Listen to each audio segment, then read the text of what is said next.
السلام علیکم۔ اللہ تعالیٰ سب کو اپنی حفظ و امان خیر و عافیت سے رکھے۔ یہ پارٹ 6 ہے۔ جو اس کے والد صاحب تھے، گل پری، جو بھائی تھے، جو اس کی والدہ تھی، اس کے 2 بھائی تھے، وہ 2 ہی بہنیں تھیں۔ انہوں نے یہ فیصلہ کیا کہ گل پری کا سارا سامان اٹھایا، اس کے بچے لیے تو اپنے گاؤں میں وہاں ان کے ایک رشتے دار تھے جو ادھر سے گال چھوڑ کے لاہور میں شفٹ ہو، ان کا مکان پڑا ہوا، وہ مکان انہیں لے دیا کیونکہ وہاں کرائے تو کوئی لیتا نہیں تھا۔ یوں اس کی گل پری کی جو کرائے دیتی تھی مکانوں کے، تنگ ہو رہی تھی، اس آدمی نے تنگ کیا تو اس سے اس کی جان چھوٹ گئی۔ اب اس نے کیا کیا کہ ان حالاتوں سے مقابلہ کرتے ہوئے اس نے سینٹر میں بچہ بچہ کا بھی کورس کر، یعنی لیڈی ہیلپر کا کورس شروع ہو گیا۔ اس نے اس پہ کام کرنا شروع کر دیا۔ وہ دیہات جو تھا، گاؤں تھا، شہر سے کافی دور تھا، ادھر کافی لوگوں کو آنے جانے کی پرابلم۔ وہ لوگوں کے گھروں میں جاتی، کسی کو گلوں کو سکھانا ہے، کسی کو دیکھنا ہے، کسی کو کچھ کرنا ہے، یہ کام کرتی رہی اور یوں اپنے وقت وہ گزارتی رہی۔ وقت آہستہ آہستہ تیزی سے آگے چلتا رہا۔ انہیں حالاتوں سے چلتے ہوئے گل پری کی جو بیٹا تھا دوسرے نمبر آیا، جو بیمار تھا، یہ کسی کام کے سلسلے میں ہو رہی ہوئی۔ جب یہ ادھر آئی ہوئی تو پیچھے سے اسے ہارٹ اٹیک ہوا، ایک کے بعد دوسرا اور دوسرے کے بعد تیسرا ہوا تو اس کی ڈیتھ ہو گئی۔ وہ بیچارہ بچپن میں مارے بھی کھاتا تھا، تنگیاں بھی دے رہا تھا، کیونکہ وہ اپنی والدہ سے کہتا تھا آپ مجھے میٹر پڑھائیں، اور میں قرآن حافظ سے قرآن بھی حفظ کر لیا ہوا تھا، وہ ساتھ میں پڑھ بھی رہا تھا۔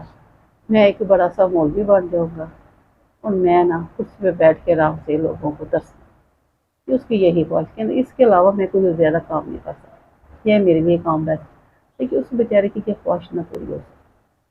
وہ ڈیتھ ہو گئی اس کی۔ اس کی ماں کو پتہ چلا اور وہ بھاگی ہوئی اپنے گھر میں۔ اس کی ڈیتھ کے بعد اس کی نانی کو اس کا دکھ لگ گیا۔ اس نے بھی 1 سال ہی گزارا اور وہ بھی اللہ کو پیاری ہو گئی۔ یہ گل پری کی والدہ اور بیٹے کی، گل پری کی والدہ اور بیٹے کی ڈیتھ ہو گئی۔ ڈیتھ کے بعد آخر تو اس آدمی نے پھر مارنے کی کوشش کی، اس کا جھگڑا اس سے مارنے کی کوشش۔ اب اس کا جو بڑا بیٹا تھا وہ بڑا ہو چکا تھا۔ اس بیٹے کے بڑے ہونے کے بعد اس نے کیا کہ بڑے سا چھری لی، اس کے بھائیوں نے ڈنڈا پکڑے اسے پہ، انہوں نے کہا اب تم اسے رہنے بھی دینا، نہ تم اس گھر میں رہو گے نہ تم اس گاؤں میں رہو۔ وہ وہاں سے بھاگ گیا۔ اس کے بھاگ جانے کے بعد انہوں نے شکر کیا کہ یہ جان چھوٹی۔ اس نے کیا کیا، جہاں گل پری کی والدہ کی قبر تھی اس کے پاس اس نے ٹینٹ جو کین ماندگار ہے اس میں رہنا شروع۔ اس نے مر کے بھی اپنی پھپھو کی جان نہ چھوڑی۔ وہ ادھر بھی طرف تھی، کہاں میرے پاس آ کے پھر سے بیٹھ گئے، اور ساتھ میں ایک ملنگ اور رکھ لیا۔ یہ صبح سے نکلتا اور شام تک مانگ پہ کر جاتا۔ یہ ذلت کی زندگی اس کی اپنی ہی چنی ہوئی تھی، کیونکہ اپنی فطرت سے بات ہی نہیں آ رہا تھا۔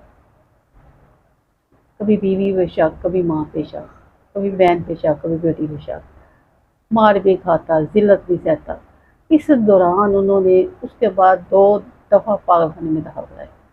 اسے ہر دفعہ 2 شاٹیں لگی، 6 شاٹیں لگی، لیکن اس کا دماغ ٹکانے پہ نہیں۔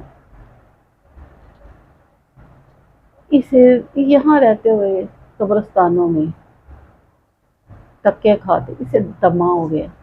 اس کے بچے اسے دمے والی بیماری کہنے لگے۔ اسے کہتے یہ ذلت ہے ہمارے لیے، کیونکہ یہ شہر کا ماحول تو تھا نہیں، یہاں کسی نے پرواہ نہیں، کہتے یہ گاؤں ہے، یہاں لوگ جلدی کسی بات کو بھولتے نہیں، اور یہی کہتے رہتے کہ یہ فلانے کا بیٹا ہے، یہ فقیر کے بچے، یہ فلانے ہیں، یہ فلانے۔